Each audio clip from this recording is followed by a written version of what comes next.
থেকে 14 পর্যন্ত। হ্যাঁ, দুই ধারায় সংজ্ঞা। নারী শিশু নির্যাতন দমন আইনের 4 বলছে ক্ষয়কারী দহনকারী পদার্থ দ্বারা ক্ষতির যে শাস্তিগুলা সেগুলোর কথা বর্ণিত আছে। 4 বলছে ক্ষয়কারী দহনকারী পদার্থ দ্বারা যদি মৃত্যু ঘটায় বা মৃত্যু ঘটানোর চেষ্টা করে তার দণ্ড। 4 বলছে ক্ষয়কারী দহনকারী পদার্থ দ্বারা দৃষ্টিশক্তি, শ্রবণ শক্তি, মুখমণ্ডল, স্তন এবং যৌনাঙ্গ 5টি অঙ্গ মুখস্থ থাকতে হবে। 4 খতে আবার আইসা বলছে এই 5 অঙ্গ ব্যতীত শরীরে তো অনেক অর্গান রয়েছে, অন্য কোন অঙ্গের ক্ষতি করলে তার দণ্ড 2 খ। 3 বলছে যে ক্ষয়কারী দহনকারী পদার্থ নিক্ষেপ করার ফলে কোনো ব্যক্তির ক্ষতি হয় নাই বা ক্ষয়কারী দহনকারী পদার্থ নিক্ষেপ করে ক্ষতির চেষ্টার দণ্ড 3। 4 বলছে এই ধারা অনুসারে যে ক্ষতিপূরণের আদেশ বিজ্ঞ আদালত দিবে ওই ক্ষতিপূরণ ক্ষতিগ্রস্ত ব্যক্তিই পাবে। হ্যাঁ, আর ক্ষতিগ্রস্ত ব্যক্তি যদি মারা যায় সেক্ষেত্রে তার কর্তৃক মনোনীত পরিবারের অন্য সদস্য পাবে। 5-6 বাতিল। 7 বলছে কি অপহরণের ক্ষতিগ্রস্ত ব্যক্তি থাকে, মনে করেন আপনি রবিউল, আপনি নিহা নামক একজনকে আপনি অ্যাসিড নিক্ষেপ করছেন। এখন বিজ্ঞ আদালতে মামলা চলা অবস্থায় কিন্তু নিহা মারা গেছে। যদি নিহা মামলার নিষ্পত্তি রায় হওয়া পর্যন্ত যদি নিহা যদি বেঁচে থাকে, একটি মামলা হওয়ার 3 বছর বা 4 বছর বা 5 বছর পরে মামলাটা রায় হয়, এই যে মামলাটা রায় হয়েছে, রায় হওয়া পর্যন্ত যদি ওই ভিকটিম বেঁচে থাকে, মানে ক্ষতিগ্রস্ত ব্যক্তি বেঁচে থাকে বা মেয়েটা বেঁচে থাকে, সেক্ষেত্রে মেয়েটাই পাবে। আর যদি মেয়েটা যদি মারা যায় তাহলে মেয়েটার মনোনীত পরিবারের সদস্য পাবে বা তার উত্তরাধিকারী। 7 বলছে অপহরণ। 8 বলছে মুক্তিপণ আদায়ের দণ্ড। 9 বলছে দর্শন এবং দর্শন গঠিত যে সকল কর্মকাণ্ড রয়েছে এগুলার দণ্ড সংক্রান্তে। 9-1 বলছে দর্শন করার দণ্ড। 9-2 বলছে যে দর্শন করে মৃত্যু ঘটাইলে তাহার দণ্ড। 9-3 বলছে 1-এর অধিক ব্যক্তি কর্তৃক দর্শন করার দণ্ড। 9-4 কতে বলছে দর্শন করে কারো মৃত্যু ঘটানোর চেষ্টা বা আহত করার চেষ্টার দণ্ড। হ্যাঁ, আর 9-4 খতে বলছে শুধুমাত্র দর্শনের চেষ্টার দণ্ড। 9-4 গতে গরুর গতে বলছে সর্বশেষ সংশোধনী অনুসারে।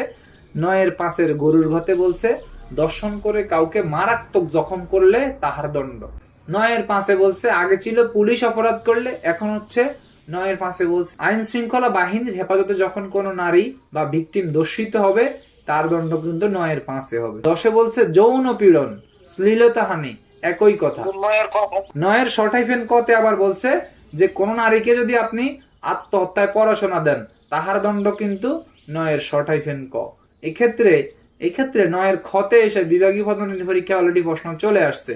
বিবাহের প্রলোভন দেখিয়ে প্রতারণা করে যদি কারো সাথে যৌন কর্ম করে তাহার দণ্ড কিন্তু 9-শর্টাইফেন ক। 10 আবার আইসা বলছে যৌন পীড়ন। এই 10টার সাথে কিছু সিমিলার শব্দ আছে যেটা ওই দিন যুগল ভাই প্রশ্ন করছে। 10 দেহ স্পর্শ করে আপনি যদি কারো শরীরের অর্থাৎ যৌন কামনা চরিতার্থ করার জন্য আপনি যদি কারো দেহ স্পর্শ করেন সেক্ষেত্রে কিন্তু নারী শিশুর 10 শ্লীলতাহানি। আর যদি আপনি আক্রমণাত্মক আচরণের মাধ্যমে একটা ওলনা টান দেন বা তার গায়ের জামাটা টান দেন সেক্ষেত্রে কিন্তু 354। আর যদি আপনি অশ্লীল কথাবার্তা বলেন, দূর থেকে অঙ্গি ভঙ্গি দেখান, অশ্লীল অঙ্গি ভঙ্গি অর্থাৎ ইপটিজার বা ইপটিজিং এর যে দণ্ডটা ওইটা কিন্তু 509। 11 বলছে যৌতুকের ফিরিস্তি। 11-1 বলছে যে 11 কতে বলছে 9 কিন্তু 1-2, 11 কিন্তু ক খ। এটা একটু মাথাতে রাখেন সংক্ষেপে। 11 কতে বলছে যৌতুকের জন্য মৃত্যু ঘটানো। 11 কর কতে বলছে মৃত্যু ঘটানোর চেষ্টার দণ্ড। 11 খতে বলছে যৌতুকের জন্য মারাত্মক জখম করার দণ্ড। 11 গরুর ঘতে বলছে যৌতুকের জন্য সাধারণ জখম করার দণ্ড। 12 বলছে ভিক্ষার বৃত্তি কার্য পরিচালনা করার জন্য কোনো শিশুর অঙ্গহানি করার দণ্ড কিন্তু 12। 13 বলছে এই যে দর্শন সংগঠিত হয়েছে, দর্শনের ফলে জন্ম লাভকারী শিশুর সংক্রান্তে যে বিধিবিধান অর্থাৎ শিশুটা কোথায় বেড়ে উঠবে, কার পরিচয়ে পরিচিত হবে, তার ব্যয়ভার কে বহন করবে, এই সংক্রান্তে আলোচনা করা হয়েছে নারী শিশুর 13। নারী শিশুর 14 বলছে ভিকটিমের ছবি অথবা নির্যাতিতা নারীর ছবি অনলাইন মাধ্যমে বা প্রিন্ট মিডিয়ায় বা সংবাদপত্রে তা অর্থাৎ যে নিয়ম আছে ওই নিয়ম অনুসারে বা ছদ্মবেশে প্রকাশ না করে সরাসরি প্রকাশ করলে তার দণ্ড অনধিক 2 বছর কারাদণ্ড এবং অনধিক 1 লক্ষ টাকা জরিমানা। যদি প্রশ্ন আসে যে এই শুধুমাত্র 14 ধারা থেকে রহিমা নামক একজন নারী ধর্ষিত হইলে পরবর্তীতে স্থানীয় সাংবাদিক যথাযথ নিয়ম না মেনে তাহার পরিচয় স্থানীয় একটি পত্রিকায় প্রকাশ করে, এই ক্ষেত্রে স্থানীয় সাংবাদিকের দণ্ড নারী শিশু নির্যাতন দমন আইন অনুসারে আলোচনা করুন। তখন কিন্তু আপনার এই 14 ধারা দিয়ে আপনারা কি অ্যান্সারটা করতে হবে। 15 ধারায় বলছে ভবিষ্যৎ সম্পত্তি হতে অর্থদণ্ড আদায়ের পদ্ধতি, অর্থাৎ অর্থদণ্ড আদায়, অর্থাৎ এই যে 4 ধারা হইতে 14 ধারা পর্যন্ত যেই আলোচনাগুলো এতক্ষণ আমরা করছি, এই ধারাগুলো অনুসারে যদি আদালত কাউকে অর্থদণ্ড দেয়, তখন আদালত তাকে অর্থদণ্ড দিল, কিন্তু দেখা গেল ইসরাফিল অপরাধটা করছে, ইসরাফিলের বা খুব নাম করা ব্যক্তি, কিন্তু ইসরাফিলের নামে কোনো সম্পত্তি নাই, তখন সে যে ভবিষ্যৎ সম্পত্তির মালিক হবে, উত্তরাধিকার সূত্রে পাবে, তখন তার বাবার সম্পত্তি থেকে কিন্তু ওই সম্পত্তি বিক্রি করে বা ওই সম্পত্তি বিজ্ঞ আদালত জব্দ করে নিলামে বিক্রি করে, হ্যাঁ, যে কোনো মাধ্যমে এই যে ক্ষতিগ্রস্ত ব্যক্তির যে ক্ষতিপূরণ, ওই ক্ষতিপূরণের অর্থ আদায় করতে পারে। অর্থাৎ এটাই, যখন ক্ষতিগ্রস্ত ব্যক্তিকে বিজ্ঞ আদালত ক্ষতিপূরণের আদেশ দিবে, হ্যাঁ, তখন ওই ক্ষতিপূরণটা যদি যেই ব্যক্তির ক্ষতিপূরণ আদেশ দিছে ওই ব্যক্তির আসলে কিছুই নাই, তখন তার বাবার আছে বা তার মায়ের পক্ষীয় আছে, অর্থাৎ সে উত্তরাধিকার সূত্রে যেই সম্পত্তির মালিক হবে ওইখান থেকে ক্ষতিপূরণটা বিজ্ঞ আদালত প্রদান করতে পারবে, ক্ষতিপূরণ প্রদানের আদেশ দিতে পারবে। এই কথাটাই কিন্তু বলছে 15তে। শিশু 16তে বলছে কি অর্থদণ্ড আদায়ের পদ্ধতি বা ক্ষতিপূরণ আদায়ের পদ্ধতি। এইখানে আপনারা দাগ দেন, নারী শিশুর 15তে এমসিকিউর নিচে দাগ দেন ধারা 4 হইতে 14 পর্যন্ত, এটা নিচে দাগ দেন। যদি এমসিকিউ আসে নারী শিশু নির্যাতন দমন আইনের আসামিকে কোন ধারা হইতে কোন ধারা পর্যন্ত ক্ষতিপূরণ আদায়ের ক্ষেত্রে তার সম্পত্তি না থাকলে তার পরিবারের বা তার উত্তরাধিকার সূত্রে যে সম্পত্তির মালিক হবেন সেখান থেকে সেটি আদায়ের আদেশ দিতে পারবেন, তখন কিন্তু 4 হইতে 14 ধারা কিন্তু আপনারে দাগাইতে হবে। 16তে দাগ দেন। 16তে বলছে অর্থদণ্ড বা ক্ষতিপূরণ আদায়ের পদ্ধতি। বলছে এই আইনের অধীনে 16 ধারা আইনের অধীনে কোনো অর্থদণ্ড আরোপ করা হইলে ট্রাইব্যুনালের নিচে দাগ দেন, জেলার কালেক্টরকে দাগ দেন, জেলার কালেক্টরকে এমসিকিউ বিধি দ্বারা নির্ধারিত পদ্ধতিতে বা অনুরূপ বিধি না থাকলে ট্রাইব্যুনাল কর্তৃক নির্ধারিত পদ্ধতি অপরাধীর স্থাবর অস্থাবর বা উভয়বিধ সম্পত্তির তালিকা প্রস্তুতক্রমে ক্রোক ও নিলাম ও বিক্রয় বা কোক ব্যতি রেখে সরকারের নিলামে বিক্রয় করিয়া বিক্রয় অর্থ ট্রাইব্যুনালে জমা দিবার নির্দেশ প্রদান করতে। আদালত যে ক্ষতিপূরণের আদেশ দিবে, হ্যাঁ, ক্ষতিপূরণের আদেশ দেওয়ার পরে ওই আদালত 16তে এসে আবার কি বলছে, ট্রাইব্যুনাল নারী শিশু নির্যাতন দমন আইনের ট্রাইব্যুনাল থাকে প্রায় আদালতেই, হ্যাঁ, মানে জেলা যে বিচার হয় ওইখানে এরকম একটা ট্রাইব্যুনাল থাকে, ওইখানে শুধু নারী শিশু নির্যাতন সংক্রান্ত যে মামলাগুলো হয় এগুলারই বিচার হয়। এখন আসেন আদালত এখানে এসে আবার বলছে এই যে ট্রাইব্যুনাল নারী শিশু নির্যাতন দমন যে আইন যে আদালতটাই ট্রাইব্যুনালটা তারা কি করবে, তারা জেলার কালেক্টরকে নির্দেশ দিবে ওই ব্যক্তি যে ক্ষতিপূরণ আদায় হবে তার যেই সম্পত্তিটা যেটা স্থাবর হোক আর অস্থাবর হোক সেটা ক্রোক বা নিলাম বা কোক ব্যতি রেখে সরাসরি নিলাম, হ্যাঁ, নিলামের মাধ্যমে বিক্রয় করে কিন্তু এই যে বিক্রয়লব্ধ অর্থ সেটা কিন্তু ট্রাইব্যুনাল সংগ্রহ করবে। সংগ্রহ করার পরে শেষের লাইনে লাগবেন ট্রাইব্যুনাল উক্ত অর্থ অপরাধের কারণে ক্ষতিগ্রস্ত ব্যক্তিকে প্রদানের ব্যবস্থা করবে। 4 ধারা অনুসারে যে 4 যে কথাটা বলছে সেখানে কিন্তু উল্লেখ করা আছে যে ক্ষতিগ্রস্ত ব্যক্তি পাবে, না হলে ক্ষতিগ্রস্ত ব্যক্তির মনোনীত অপর কোনো ব্যক্তি পাবে। 17তে বলছে মিথ্যা মামলা দায়ের বা অভিযোগের শাস্তি। ইসরাফিলের নামে একটা মিথ্যা মামলা করলো, কিভাবে করলো, একটা রাস্তা দিয়ে রবিউল এবং ইসরাফিলের মধ্যে পারিবারিক সম্পত্তি নিয়ে বিরোধ আছে। এখন ইসরাফিল ওই রাস্তা দিয়ে সাইকেল চালায় আসতেছে, পাশাপাশি ওই রাস্তা দিয়ে মিনু নামে একটা মেয়ে আসতেছে। এখন মিনু কি করলো, মিনু ওইখানে রবিউল আগে মিনুরে বলে দিছে যে যখন ইসরাফিল তোরে পিছন থেকে ক্রস করব তখন তুই চিৎকার দিবি বাঁচাও বাঁচাও বাঁচাও। আসলে তখনই কিন্তু মিনু কি করছে, তার জামা কাপড় ওলনা টোলনা একটু ছিঁড়ছে, 1-2টাই সিফটিপিন খুলে গেছে।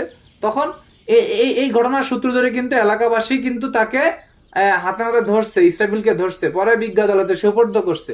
পরে যখন সিসিটিভি ফুটেজের মাধ্যমে জানতে পারছে, হ্যাঁ, যে ওইটা তো মিনু নিজের ওলনা নিজে ছিঁড়ছে, কিন্তু ইসরাফিলের মতো একটা ভদ্র ছেলে সেই কাজ আদৌ করে নাই। যখন প্রমাণ হয়েছে ইসরাফিল বেকুসুর খালাস পেয়ে গেছে। এই যে মিথ্যা মামলাটা রবিউল যে মিথ্যা মামলাটা দায়ের করছে, রবিউল যে ইসরাফিলের এই যে করছে, কি মর্যাদা হানি করছে, সম্মান হানি করছে, মানহানি করছে, সময়ের ক্ষতি করছে, অর্থের ক্ষতি করছে, এই যত প্রকারের ক্ষতি করছে এই ক্ষতিগুলা সংক্রান্তে কিন্তু এই 17 ধারায় বলা আছে। 17 ধারায় যদি আপনি ক্ষতি এগুলো করেন, তাহলে যে মিথ্যা মামলা করছে তার কিন্তু শাস্তি আছে। তার কি শাস্তি আছে বলছে, এই যে রবিউল যে মিথ্যা মামলা করছে, রবিউল এবং মিনু, এরা যে মামলাটা সাজাইছে, এরা যে অপরাধটা করছে, অযথাই কিন্তু ইসরাফিলরে 1-1.5 বছর 2 বছর কিন্তু জেলটা তারা খাটাইছে। এই যে জিনিসটা তারা হয়রানি করছে, তার মর্যাদা হানি করছে, মানহানি করছে, এটার জন্য কিন্তু রবিউল কি হবে, 7 বছরের কারাদণ্ডে দণ্ডিত হবে। এই দণ্ডটা দয়া করে মুখস্থ রাখবেন। নারী ও শিশু নির্যাতন দমন আইনে যে কিসের দণ্ড, যে মিথ্যা মামলা দায়েরকারী দণ্ড, এটা কিন্তু এই দণ্ডটা দয়া করে কি রাখবেন, মুখস্থ রাখবেন ভাই। যে যদি নারী শিশু থেকে আসে, তোমার কিন্তু আগে নারী শিশুর ধারাটাই কিন্তু লিখতে হবে। আমরা কি করি, এরকম একাধিক ধারা মনে রাখতে গিয়ে আমরা কিন্তু মেইন ধারাটাই ভুলে যাই, মেইন ধারাটাই কিন্তু আমরা ছেড়ে দিই। এইটা কিন্তু করা যাবে না। তুমি মিথ্যা মামলার শাস্তি দিতে পারবা, যৌতুকের 6 আছে, মানব পাচারের 15 আছে, অ্যাসিডের 8 আছে, ফেনাল কোডের 211 আছে, অভাব নাই, তুমি দিতে পারো, দিতেই থাকো। কিন্তু যখন প্রশ্ন আসবে নারী শিশু থেকে, হ্যাঁ, তোমার কিন্তু প্রথম কথাটা কিন্তু, প্রথম ধারাটা কিন্তু নারী শিশুর দিতে হবে। ক্রোক হইছে, অ্যাটাচমেন্ট বুঝুনি, সংযুক্ত বুঝুনি, সংযুক্ত বুঝো। আচ্ছা, ক্রোক যখন আদেশটা দেয়, তখন ক্রোকের আদেশের উপরে ইংলিশে লেখা থাকে অ্যাটাচমেন্ট। হ্যাঁ, অ্যাটাচমেন্ট অফ প্রপার্টি, এরকম একটা শব্দ লেখা থাকে, এটারে বাংলায় বলে ক্রোক। হ্যাঁ, এখন আসেন, এই যে ক্রোক, আপনি যে সম্পত্তিটা ক্রোক করবেন, তাহলে ক্রোকটা কি? ক্রোকটা হচ্ছে আপনার এই যে সেই ব্যক্তির যে স্থাবর, হ্যাঁ, এবং অস্থাবর সম্পত্তি, 2 ধরনের সম্পত্তি থাকে যে কোনো ব্যক্তির। কি আছে, ফ্রিজ আছে, মোবাইল আছে, কম্পিউটার আছে, ল্যাপটপ আছে, এই জাতীয় যে জিনিসগুলা, এগুলা কিন্তু তোমার অস্থাবর সম্পত্তি। তোমার 5 শতক জমি আছে, সেটা কিন্তু স্থাবর সম্পত্তি। যে 2 ধরনের সম্পত্তি আছে, এই 2 ধরনের সম্পত্তি কিন্তু বিজ্ঞ আদালত চাইলেই, তুমি যখন এই ধরনের অপরাধের সাথে যুক্ত হবা, তখন চাইলেই কিন্তু এগুলা তারা হেফাজতে নিবে। তারা যে হেফাজতে নিবে, তোমার টিভি, ফ্রিজ সব থানা পুলিশে আগে একটা অর্ডার দিবে, যে এই অর্ডার মূলে ইমরানের বাড়িতে যাইয়া তার যত অস্থাবর সম্পত্তি সব হেফাজতে নেন, তার যত স্থাবর সম্পত্তি সব হেফাজতে নেন। তখন তোমার চারিপাশ দিয়ে কর্ডন করে বিজ্ঞ আদালতের ওই নোটিশ মূলে নোটিশটা টানাই দিব, এবং হ্যাঁ, আদালতের যে আদেশ, ক্রোকের আদেশ, ওটা কিন্তু এখানে টানাই দিব। তোমার সম্পত্তির মালিক তখন আর তুমি থাকবা না। এই যে কার্যক্রমটা, এটাই হচ্ছে ক্রোক। তোমার সম্পত্তিটা ক্রোক নিয়েছে, আদালত সংযুক্ত করছে আদালতের সম্পত্তিতে, বা আদালত তোমার সম্পত্তিটা আদালত গ্রহণ করে ফেলছে। এই যে গ্রহণ করে ফেলার পরে পরবর্তী সময় ওই মালটাই কি করলো, বিজ্ঞ আদালত বললো যে মালটার দাম 20 টাকা, 50 টাকা, মানুষের একটা মূল্য এলো, হ্যাঁ, তখন সর্বোচ্চ মূল্য যে দিব তার কাছে বিক্রি করলো, সেটাই হচ্ছে নিলাম। মনে করো 17 ধারায় যে কথাটা বলছে 7 বছর সশ্রম কারাদণ্ডে দণ্ডিত হবে, 7 বছর সশ্রম কারাদণ্ডে দণ্ডিত হওয়ার পরেও আদালত যদি মনে করে তারে আরো 50,000 টাকা জরিমানা করবে, 1 লাখ টাকা জরিমানা করবে, আদালত কিন্তু সেটা করতে পারবে। এটাই কিন্তু বলছে ইয়ার অতিরিক্ত অর্থদণ্ড, অর্থাৎ যে কয় বছর সে জেল খাটবে তা তো সে খাটবেই, আদালত চাইলে আরো অর্থদণ্ডও দিতে পারবে। 15 ধারায় বলছে কি, যে আরোপিত অর্থদণ্ডকে প্রয়োজন বোধে ট্রাইব্যুনাল অপরাধ কারণে ক্ষতিগ্রস্ত ব্যক্তির জন্য ক্ষতিপূরণ হিসেবে গণ্য করিতে পারিবে। অর্থাৎ এই যে ক্ষতিগ্রস্ত ব্যক্তির ক্ষতির আদেশটা, ক্ষতির বিপরীতে যে অর্থদণ্ডটা দিছে, মনে করেন আপনি ইসরাফিল একজনকে কি করলেন, আপনি শ্লীলতাহানি করলেন, শ্লীলতাহানির দায় বিজ্ঞ আদালত, কথা বলতেছি, বিজ্ঞ আদালত আপনার 50,000 টাকা জরিমানা করছে।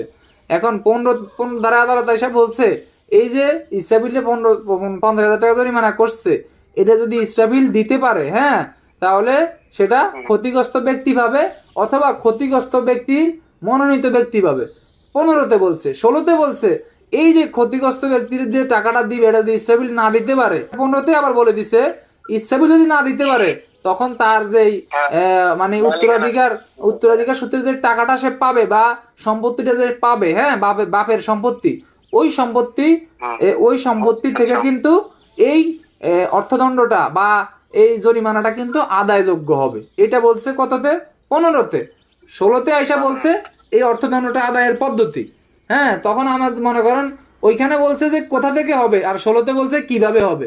17তে বলছে এই যে এইসব ঘটনায় যদি মিথ্যা মামলা হয়, তাহলে মিথ্যা মামলা যে করছে তার দণ্ড, এটা বলছে 17(1)-এ।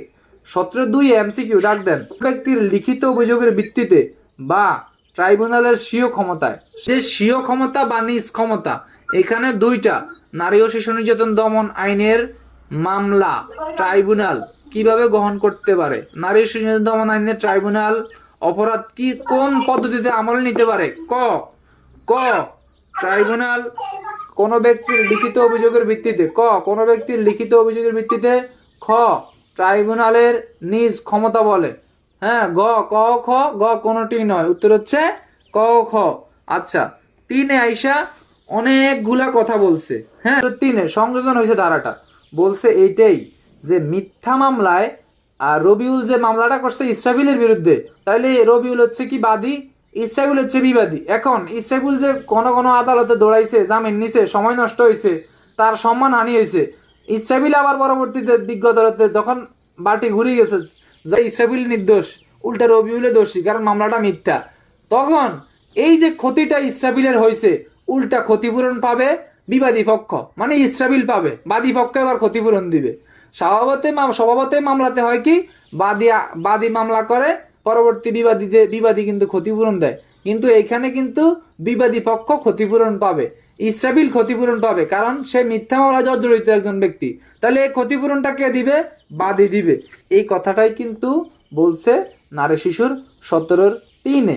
ঠিক যাই কিছু থাকুক না কেন, এই আইনের অধীনে কোনো অপরাধের বিচার সম্পন্ন হওয়ার পর রায় প্রদানকালে যদি ট্রাইব্যুনালের নিকট সন্তোষজনকভাবে প্রমাণিত হয় যে কোনো অভিযুক্ত ব্যক্তির বিরুদ্ধে আনিত অভিযোগ মিথ্যা, দেখছেন যে অভিযোগটা আনছে সেটা মিথ্যা বা হয়রানিমূলক, তাহলে ট্রাইব্যুনাল উক্ত মামলা বা অভিযোগ মিথ্যা ও হয়রানিমূলক, তাহলে উক্ত মামলা অভিযোগ মিথ্যা বা অভিযুক্ত ব্যক্তিগণ বরাবর যথাযথ ক্ষতিপূরণ প্রদানের আদেশ দিতে পারবে এবং প্রয়োজন মনে করলে ক্ষতিপূরণের আদেশ প্রদানের পাশাপাশি উক্ত মামলা অভিযোগ দায়েরকারী ব্যক্তিকে অনধিক 2 বছরের সশ্রম কারাদণ্ডে দণ্ডিত করতে পারবে।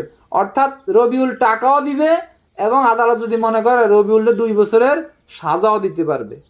যারা এই ঘটনাটা ঘটাইছে আদালত কিন্তু তাদের বিরুদ্ধে 2 বছরের সশ্রম কারাদণ্ডও দিতে পারবে এবং এই যে বিবাদী পক্ষ তারা কিন্তু ক্ষতিপূরণ দেওয়ারও বিজ্ঞ আদালত আদেশ দিবে।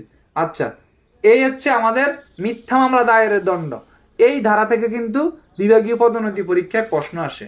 আমরা এতদিন যে ভগৎচকর অনেকগুলা কথা পড়ছি জানছি, তার মধ্যে যে এই কটা ধারা পড়ছি, 4 ধারা, 7 ধারা, 8 ধারা, 9 ধারা, 9 ক, 10, 11, 12, 13, 13-র পরে আপনার হচ্ছে 14, 14-এর পরে হচ্ছে 17, ঠিক আছে? এই ধারাগুলা কিন্তু বিভাগীয় পদোন্নতি পরীক্ষার নারী ও শিশু নির্যাতন দমন আইনের বেইস, এগুলা কিন্তু বেইস। প্রশ্ন আসলে কিন্তু ভাই এইখান থেকেই আসবে, পেঁচাই দেখ গোসাই দেখ এইখান থেকেই কিন্তু দিয়ে দিবে। আপনারা একটা সিম্পল একটা প্রশ্ন দিতে পারে, বেশি কিছু দিবে না, খালি বলা ক নামক একজন ব্যক্তি, হ্যাঁ, খ নামক একজন কলেজ ছাত্রীকে জোরপূর্বক একটি কক্ষে নিয়ে দর্শনের চেষ্টা করে। ব্যক্তি খ নামক একজন কলেজ ছাত্রীকে জোরপূর্বক একটি কক্ষে নিয়ে দর্শন করে হত্যা করে, এক্ষেত্রে খর দণ্ড কি? 9-2 দিয়েই দিছে। ক নামক ব্যক্তি খ নামক একজন কলেজ ছাত্রীকে, হ্যাঁ, একা পেয়ে যৌন কামনা চরিতার্থ করার জন্য তার শরীরের বিশেষ অঙ্গ দ্বারা, হ্যাঁ, খ নামক কলেজ ছাত্রীর শরীর স্পর্শ করে, এই ক্ষেত্রে ক্ষয়ের দণ্ড কি? ব্যক্তি তার স্ত্রীর কাছ থেকে, হ্যাঁ, যৌতুক লাভের আশায় তার স্ত্রীর একটি দাঁত ভেঙে দিল, এক্ষেত্রে ক নামক ব্যক্তির অপরাধ কি? বলেন নাসির ইকবাল, বলেন। 11 গ মারাত্মক জখম করছে। 11 খ মারাত্মক জখম যদি করে, যৌতুকের জন্য মারাত্মক জখম কি? ওই যে দণ্ডবিধির 320-এ যে 8টা কথা বলা আছে, ওই 8টা কথার মধ্যে যদি পড়ে তাহলে কিন্তু সেটা কি? মারাত্মক জখম। হ্যাঁ, তাহলে সেটা কি হইব? সেটা দাঁত ভাঙি দিছে, দাঁত ভাঙি দেওয়া কি? এই মারাত্মক জখম। যদি বলতাম দৃষ্টিশক্তি রহিতকরণ, শ্রবণ শক্তি রহিতকরণ, অঙ্গগ্রন্থির ক্ষতি সাধন, হ্যাঁ, তারপরে শরীরের অন্য যে কোনো অঙ্গগ্রন্থির ক্ষতি সাধন, মুখমণ্ডলের বিকৃতি, হ্যাঁ, তারপরে যদি বলতেন এমন আঘাত যা 20 দিন ধরে তার স্ত্রী কাতরাইতেছে, হ্যাঁ, তখন গিয়ে আপনি এই 11 খ ধারা দিয়ে অ্যান্সার করা লাগতো। আর যদি বলতাম যে আরিফ সাহেব তার স্ত্রীকে যৌতুকের জন্য 2টি চড় মারে, হ্যাঁ, এক্ষেত্রে আরিফ সাহেবের অপরাধ নিরূপণ করুন, তখন কিন্তু আপনি 11 গরুর গ দিয়ে অ্যান্সার করবেন। 11-তে কিন্তু 3টা কথা ছিল আগে, প্রিভিয়াস সর্বশেষ 2020-এর সংশোধনী অনুসারে কথা ছিল 3টা। কথার ক মৃত্যু ঘটানোর চেষ্টা, ঠিক আছে, মৃত্যু ঘটানোর জন্য বা মৃত্যুদণ্ডে বা মৃত্যু ঘটানোর চেষ্টার দণ্ড, এটা কিন্তু আমাদের ছিল 11-র কতে, হ্যাঁ 11-র খতে আমাদের ছিল মারাত্মক জখম করার দণ্ড, এটা ছিল কত 11-র খ। 11-র গরুর গতে ছিল কি সাধারণ জখমের দণ্ড। এখন এই 11-র কটারে ভেঙে ওরা দুইটা ধারা করছে। এখন সরাসরি 11-র কটা বলছে যে কেউ যদি যৌতুক পাওয়ার জন্য যদি মৃত্যু ঘটায় তাহলে কিন্তু তার দণ্ড হবে 11-র কতে।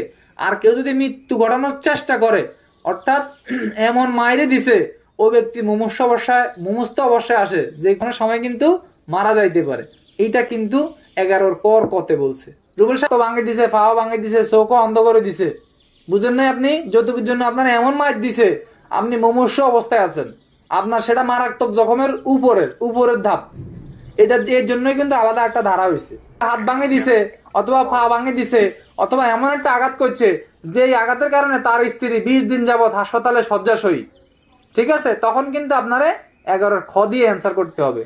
সাদা যেটা ছিল আগে, হ্যাঁ মৃত্যুদণ্ড বা যাবজ্জীবন কারাদণ্ড, হ্যাঁ সাদা ঠিক আছে, সাদা ঠিক আছে, সাজা একই আছে ভাই, সাজা একই আছে। 17.2 বলছে নারী ও শিশু নির্যাতন দমন আইন যে ট্রাইব্যুনাল, এরা কিন্তু দুইভাবে কিন্তু অপরাধটা আমলে নিবে। নাম্বার 1 হচ্ছে কি, নাম্বার 1 হচ্ছে কোনো ব্যক্তির লিখিত অভিযোগের ভিত্তিতে, আর নাম্বার 2 হচ্ছে ট্রাইব্যুনাল যদি মনে করে তাদের স্বীয় ক্ষমতায় মানে নিজ ক্ষমতায়ও কিন্তু ট্রাইব্যুনাল অপরাধটা আমলে নিতে পারে। এই দুইটা কথা বলছে 17.2-এ। আচ্ছা 17.3-এ বলছে যে মিথ্যা মামলায় যে বাদী থাকবে, বাদী কিন্তু বিবাদীকে কিন্তু ওই যে বিবাদীর যে টাকা ক্ষতি হয়েছে ওটা কিন্তু বাদীই দিবে, এটা কিন্তু নতুন সংযোজন হয়েছে। 18-তে বলছে কি, 18-তে বলছে অপরাধের তদন্ত, মোস্ট ইম্পর্টেন্ট। এটা কিন্তু যারা এএসআই থেকে এসআই পরীক্ষা দেয় তাদের কিন্তু প্রতি বছর একটা তদন্ত থেকে প্রশ্ন আসে, অমুক আইনের তমুক তদন্ত পদ্ধতি আলোচনা করুন। সর্বান্ত প্রক্রিয়া থেকে কিন্তু একটা এমসিকিউ পরীক্ষা 100% হয়, কোনো ভুল নাই। আপনি আজকে রাতে যদি এমসিকিউ প্রশ্নগুলো থাকে আপনি একটু মিলাই নিয়েন, দেখবেন তদন্ত প্রক্রিয়া থেকে একটা প্রশ্ন আছে। 3-4টা আইনে তদন্ত প্রক্রিয়া আপনাকে মনে রাখলেই কিন্তু আপনি একটা এমসিকিউ কমন পেয়ে যাবেন, ঠিক আছে। 18-তে বলছে অপরাধের তদন্ত পদ্ধতি, আগে যাই ছিল সেগুলা ভুলে যান, এইটার সাথে কিন্তু নতুন ধারার কোনো মিল নাই। আচ্ছা নতুন ধারায় কি বলছে, নতুন ধারায় বলছে অপরাধ যখন সংগঠিত হবে, অপরাধ সংগঠিত ফৌজদারি কার্যবিধিতে ভিন্নতর যাই কিছু থাকুক না কেন, এই আইনের অধীনে কোনো অপরাধের তদন্ত অভিযুক্ত ব্যক্তি অপরাধ সংগঠনের সময় হাতে নাতে পুলিশ কর্তৃক দিতে হইলে, অর্থাৎ একটা ছেলে একটা মেয়েরে ধর্ষণ করছে, ছেলেটা হাতে নাতে ধরা খাইছে, ধরা খাওয়ার পরে ওই যে দিত হইয়া পুলিশের নিকট সোপর্দ হইলে, হ্যাঁ অর্থাৎ পুলিশ তাকে ধরছে অথবা অন্য কোনো মাধ্যমে জনগণ কর্তৃক ধরার পরে পুলিশের নিকট তারে হাজির করছে, তাহলে হাজির করার 15 কার্য দিবসের মধ্যে এই তদন্ত প্রক্রিয়াটা সম্পন্ন করতে হবে। যদি কোনো ব্যক্তি দর্শন করার পরে, মনে করেন কোন নামক ব্যক্তি দর্শন করার পরে জনগণ কর্তৃক ধৃত হয়েছে মানে ধরছে অথবা পুলিশ কর্তৃক তাকে ধরছে, অসুবিধা নাই। যদি হাতে নাতে ধরা খায় তখন কিন্তু 15 কার্য দিবসের মধ্যে তদন্ত কার্যক্রমটা সম্পন্ন করতে হবে। আচ্ছা আর খতে বলছে 18-র খ, আবার অনেকে 9-এর খ খুঁজবেন। 18-র খতে বলছে এই যে অভিযুক্ত ব্যক্তি হাতে নাতে দিতে হয় নাই, কিন্তু হাতে নাতে দিতে হয় নাই কিন্তু মামলাতে তদন্তকারী অফিসার উনি কি করছে, উনি তদন্তের ক্ষমতাপ্রাপ্ত হইয়া, হ্যাঁ হাতে নাতে দিতে না হইলে তাহার অপরাধ সংগঠন সংক্রান্ত প্রাথমিক তথ্যপ্রাপ্তি বা ক্ষেত্রমত সংশ্লিষ্ট কর্মকর্তা তাহার নিকট হইতে ক্ষমতাপ্রাপ্ত কর্মকর্তা বা ট্রাইব্যুনালের নিকট হইতে তদন্ত আদেশ প্রাপ্তির পর, অর্থাৎ তদন্তকারী কর্মকর্তা যখনই এই জিনিসটা তদন্তের জন্য হাত দিবেন, হ্যাঁ তদন্ত শুরু করবেন, ওই শুরুর দিন থেকে কিন্তু উনি 30 দিন সময় পাবেন।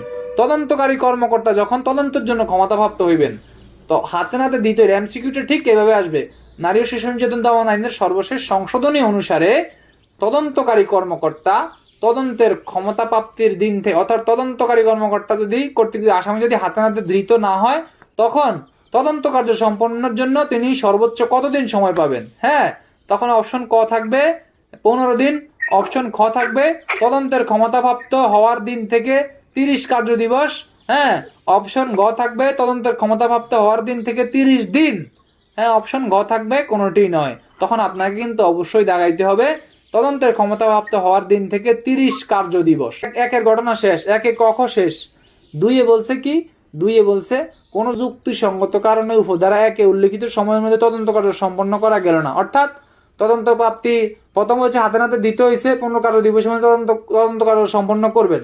আর 2-এর একের খতে আবার এসে বলছে যে তদন্ত কার্যের ক্ষমতা যদি হাতে নাতে দিতে হইল না, তাহলে তদন্ত কার্যের ক্ষমতাপ্রাপ্ত হওয়ার পরে সে 30 কার্য দিবসের মধ্যে এটা সম্পন্ন করবেন। 2 আয়সা বলছে যে কোনো কারণে হয় সে তদন্তকারী কর্মকর্তা অসুস্থ ছিল বা ছুটিতে ছিল বা তার অন্য কোনো কারণ, এটা যুক্তিসঙ্গত কারণ, বা তার এই যে বৈশা আন্দোলনের যেই মামলাগুলা এরকম একটা ভার্নারেবল মামলা ছিল যাতে করে সে ওই আয়ু কিন্তু এই মামলায় অত বেশি সময় দিতে পারে না। যখন সে এইরকম একটা যুক্তিসঙ্গত কারণ কারণ দাঁড় করাবে তখন কি হবে, তখন হচ্ছে সমাপ্ত করা সম্ভব না হইলে, একে উল্লিখিত সময়ের মধ্যে সমাপ্ত করা না হইলে তদন্ত শেষ হওয়ার পূর্বে কেস ডায়েরি সহ বিলম্বের কারণ সম্বলিত লিখিত প্রতিবেদন ট্রাইব্যুনাল বা ক্ষেত্রমত ম্যাজিস্ট্রেটের নিকট উপস্থিত করবেন এবং ট্রাইব্যুনাল বা ম্যাজিস্ট্রেট সন্তুষ্ট হলে তদন্তকারী কর্মকর্তা পরবর্তী দাগ দেন 15 কার্য দিবস। এখানে 3টা শব্দের নিচে দাগ দেন এমসিকিউ। প্রথমে আপনি রাপ খাতায় নোট করেন, হাতে নাতে হলে 15, হাতে নাতে না হইলে 30, আর 2 দিয়ে লেখেন অতিরিক্ত 15, অতিরিক্ত 15 কার্য দিবস। এখানে কিন্তু কোনোটাই দিন না, দয়া করে মনে রাখেন। নারী শিশুতে কার্য দিবস, ঠিক আছে? কার্য দিবস আর দিন কিন্তু এক না, রবিউল ভাই মিলাই ফেলাইয়েন না। কার্য দিবস হচ্ছে রবি থেকে বৃহস্পতি, বর্তমানে সরকারি ক্যালেন্ডারে কিন্তু বন্ধ শুক্র এবং শনি, আর দিন কিন্তু আল্লাহর 7 দিনে, সপ্তাহের 7 দিনই কিন্তু দিন। কার্য দিবস একটা, দিন আর একটা। আর এই রবি থেকে বৃহস্পতিবারের ভিতরে যদি সরকারি ছুটি হয় তা ওগুলোও কিন্তু কার্য দিবস থেকে বাদ যাবে। কথা ক্লিয়ার নাকি ভেজাল আছে ভাই? আচ্ছা, তারপরে বলছে কি, তবে শর্ত থাকে যে যেসব মামলার তদন্ত ট্রাইব্যুনাল বা ক্ষেত্রমত ম্যাজিস্ট্রেটের অনুমোদন সাপেক্ষে ডিএনএ পরীক্ষা আবশ্যক, সেসব মামলার তদন্তের মেয়াদ ট্রাইব্যুনাল ম্যাজিস্ট্রেট ন্যূনতম প্রয়োজনীয় সময় পর্যন্ত বর্ধিত করতে পারবে। এই যে কথাটা বলছে, রিডিং পড়ে এই কারণে বুঝাইতেছি, যদি আপনি নাই বুঝেন, আমি মুখস্থ বলেই গেলাম ধারার সার কথাটা, আপনি পরবর্তী তদন্ত থেকে একটা প্রশ্ন এলো, আপনি আর কলম আর আপনার চলে না, তখন আমি পড়াইলাম, আপনি পড়লেন, তো ফলাফল তো রইল 0। ফলাফল যেন 0 না হয়, মাথা থেকে যেন কিছু না কিছু যেন বের হয়, সেই কারণেই এত ভেঙে ভেঙে বুঝানো। আর ট্রাইব্যুনাল যদি মনে করে যে এই মামলায় তার ডিএনএ পরীক্ষা আবশ্যক বা এই মামলায় অন্য কোনো জরুরি পরীক্ষা করা আবশ্যক, তখন ট্রাইব্যুনাল ওই যে 30, হাতে নাতে 30, 15, হাতে নাতে 15, হাতে নাতে না হইলে 30, অতিরিক্ত 15, এগুলার মতো আর সময় কি আদালত বেঁধে দিবে না, ট্রাইব্যুনাল বেঁধে দিবে না। ট্রাইব্যুনালের ইচ্ছা অনুসারে সময় দিবে। এটা বলছে হচ্ছে নারী শিশুর 20(2)। 20(3) বলছে তদন্ত প্রতিবেদন দাখিলের পর, অর্থাৎ চার্জশিট ফাইনাল রিপোর্ট যাই দিছে, এই যে 15 দিন তদন্ত করছে বা 30 দিন তদন্ত করছে, অর্থাৎ তদন্তকারী কর্মকর্তা তদন্ত রিপোর্ট দেওয়ার পর বাদী যদি বলে যে না, বাদী বলছে কি যে ঘটনাটা মনে করেন মিনুরে দর্শন করছে 2 জনে, কিন্তু চার্জশিটে উল্লেখ আছে 1 জনের নাম, তখন বাদী বলছে যে আমি এই রিপোর্ট আমি মানি না, অর্থাৎ বাদী দিছে নারাজি, আমি এটা মানি না। এই যে নারাজি দিছে, নারাজি দাখিল হইলে ট্রাইব্যুনাল কি করবে, অধিকতর তদন্তের জন্য নতুন তদন্তকারী কর্মকর্তা নিযুক্ত করতে পারবে এবং অনুরূপ ক্ষেত্রে তদন্তের আদেশপ্রাপ্ত হইবার পরবর্তী 15 কার্য দিবসের মধ্যে তদন্ত সম্পন্ন করবেন। অর্থাৎ যদি একটা প্রশ্ন হয়, নারী ও শিশু নির্যাতন দমন আইন সর্বশেষ সংশোধনী অনুসারে বাদী নারাজি দিলে তদন্তের প্রক্রিয়া আলোচনা করুন, বাদীর নারাজির প্রেক্ষিতে তদন্ত প্রক্রিয়া আলোচনা করুন। তাহলে তদন্ত প্রক্রিয়া ট্রাইব্যুনাল নতুন তদন্তকারী কর্মকর্তা নিয়োগ করবেন এবং নতুন তদন্তকারী কর্মকর্তা নিযুক্ত হইলে তাহার নিযুক্তর তারিখ হইতে সর্বোচ্চ 15 কার্য দিবসের মধ্যে তিনি তদন্ত কার্য সম্পন্ন করবেন। ধারা কত দিবেন? ধারা দিবেন নারী ও শিশু নির্যাতন দমন আইনের 18(3) ধারা। কয় বলছে এই আইনের 4 এবং 5 2025 বাদ দিয়ে দিছে।